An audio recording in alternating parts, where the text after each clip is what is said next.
Todos, tudo bem? Hoje vim aqui para falar mais uma vez sobre o projeto Ficha, um projeto criado por mim. Lembrando que esse projeto, nessas fichas, vamos dizer assim, foi um modo que eu criei de poder triar de uma forma mais rápida, mais ágil as sessões com os pacientes. Portanto, isso é uma forma de eu transpassar algumas barreiras, de eu conseguir chegar em um cenário além daquelas paredes ao qual o paciente nos traz. Então, vai ter mais esse videozinho que vai falar do idoso nesse daqui. Vai ter mais um que fala dos extras e vai ter um fechamento então deste projeto que vai explicar alguns pontos que faltaram aí nesses vídeos, tá? Este falará então sobre os conceitos possíveis do idoso. Lembrando que assim, há uma grande diferença entre a criança ter medo do escuro, por exemplo, o adulto ter medo do escuro e o idoso ter medo do escuro. São relações com o mesmo objeto, porém por razões diferentes. Por exemplo, a criança não tem a visão ainda do mundo que ela tem a se viver. O adulto, ele já se preocupa então com o que ele viverá. E o idoso, ele não se preocupa com o que ele viverá, ele se preocupa com o que ele já viveu. Então as relações desses estágios, as relações dessas fases, como diz Freud, são distintas uma da outra. Então vou começar aqui com a fichinha do idoso. Interno e externo.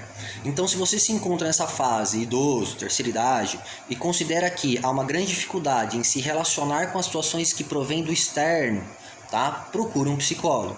Se considera que internamente não consegue então lidar com a sua vivência, lidar com aquilo que você já viveu, enxergar ao futuro, parte ainda a se viver. Procure um psicólogo também.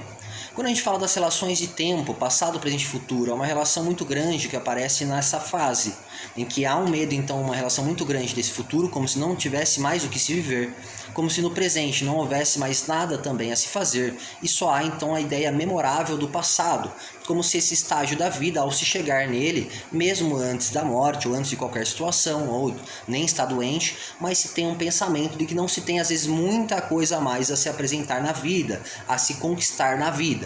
Então, se está nesse estágio, se considera então nessa fase do idoso, na terceira idade, e pensa dessa forma, procura um psicólogo. As demais relações, então, eu vou ler brevemente aqui, todos são semelhantes, como eu falei, mas as relações são distintas. Então, por exemplo, a frustração, né? Então, se apoiar num objeto externo demais, esperar que ele sane aquilo, então somente serei feliz, serei alegre, ou terei uma conquista quando determinada situação acontecer.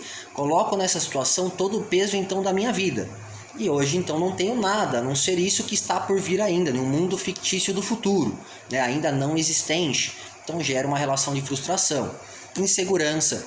Muitos nessa fase, por exemplo, apresentam uma relação de insegurança sobre si mesmo, sobre a sua visão, sobre como que se vê diante do mundo, como se fosse alguém incapaz então diante desse mundo agora. E pelo contrário, a experiência que traz qualquer pessoa, na verdade, em qualquer fase da vida, ela nos traz experiências, até mesmo a criança, nos traz situações a qual nós já não nos recordamos. Então é importante ter acesso também e entender que todos nós temos algo a se passar, independente do tempo que nós estamos, por exemplo. Então, projeções, que falta muito na fase idosa, ansiedade. Então, ele anseia, na verdade, nem por uma conquista, uma situação boa. Às vezes, ele anseia por um estado pior, por um estado de morte, por exemplo, um estado de destruição. Como se realmente, linkando ao fator anterior, não houvesse mais nada a se viver. Então, os medos também de doenças, medos de situações que podem chegar então nessa fase, então permeiam muito e fazem com que o agora desse ser se perca. Sem autoapoio, fugas também acaba não tendo muitas e acaba sendo apenas uma ou duas fugas não controladas. Então essas fugas começam a se tornar a realidade principal desse ser, como se ele pudesse viver nesse mundo fictício e não conseguisse viver no mundo real, por exemplo. Apoio externo, falta muito às vezes nessa relação do idoso.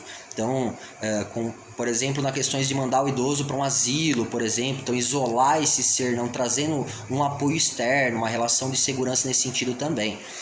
As responsabilidades, então já se passou então alguns quesitos de responsabilidade na fase adulta. Os idosos costumam falar: minha família está criada, está estudada, está formada, já tem família. Então algumas outras responsabilidades recaem nesse momento. É uma responsabilidade então do como agora eu me coloco nessa situação, já sem essas responsabilidades antigas, e o que tem agora como papel diante desse conjunto, dessa cultura familiar, da sociedade, da cultura como grande escala também. Punição, então tem muita sensação de tirar de si mesmo, então olha, não sou capaz, não vou conseguir, nem vou fazer, que não vai dar certo, não vou ter tempo na minha vida para fazer isso, então é uma espécie de punição aí. Autoestima geralmente baixa, apesar de ter muito idoso com autoestima maior do que de muitos jovens por aí, eu falo que eles têm que dar palestra para ensinar sobre essa motivação, sobre essa autoestima, mas também tem muitos que se colocam no estágio muito lá embaixo. Autoincentivo, perde-se a socialização. Então é importante considerar então os grupos também que se tem. Tem muitos grupos de pessoas nessa fase, e não só nessa, mas que engloba aqui diversos fatores, adolescente, criança, idoso, em um grupo só, grupos de viagens, grupos de reuniões, de encontros, de socializações, para se trocar sempre essa experiência aí. A rebeldia no sentido de destruição, volto a citar aqui os vídeos anteriores, nesse sentido de destruir aquilo que provém de fora, não trazendo a ideia de identidade. Se então na fase adulta não houve a criação dessa identidade desse ser, e entrar na fase idoso sem essa identidade, vai considerar então o mesmo comportamento de um adolescente, um comportamento de destruição do externo, pois não consegue enxergar essa identidade, o que esse ainda tem a ensinar, a dedicar ao mundo, por exemplo.